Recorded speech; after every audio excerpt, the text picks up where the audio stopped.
పెళ్లి కాని యువకుల కోసమే ఈ వార్త. పెళ్లి సంబంధాల కోసం వెతుకుతున్నారా? ముఖ్యంగా మ్యాట్రిమోనీలో సంబంధం కలుపుకోవాలనుకుంటున్నారా? అయితే జాగ్రత్త. ఎందుకంటే రీసెంట్‌గా మ్యాట్రిమోనీ ద్వారా పెళ్లి చేసుకున్నటువంటి ఒక యువకుడికి ఊహించని షాక్ తగిలింది. ఆ యువతి చాలా బాగున్నాడు, నచ్చాడు అంటూ మ్యాట్రిమోనీలో పరిచయమైనటువంటి ఒక యువతి అతన్ని పెళ్లి చేసుకుంది. ఎలా? ఫేక్ తల్లిదండ్రుల్ని క్రియేట్ చేసింది. ఫేక్ తల్లిదండ్రులే కాదు, బంధువులను కూడా క్రియేట్ చేసి అతన్ని నమ్మించి హ్యాపీగా పెళ్లి చేసుకొని అంత బాగుందని చెప్పేసి నమ్మించి పెళ్లి చేసుకుంది.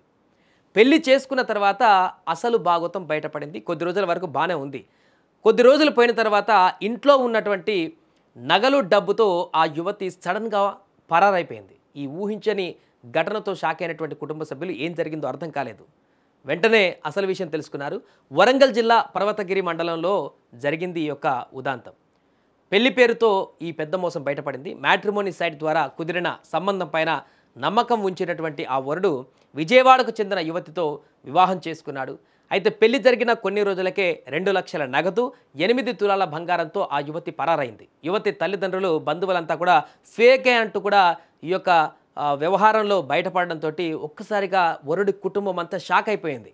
సినిమాలోగా చూపించినటువంటి విధంగా మొత్తం ఒక సెటప్ రెడీ అయిపోయింది. పెళ్లి కూతురు తల్లిదండ్రులు, బంధువులందరినీ కూడా రెంట్కు తీసుకొచ్చినట్టుగా ఒక సెటప్ చేసింది.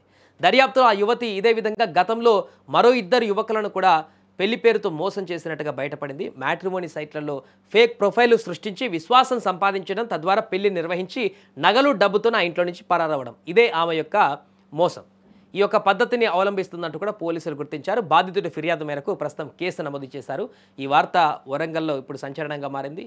మరొకసారి 2 తెలుగు రాష్ట్రాల్లో కూడా వైరల్గా మారింది.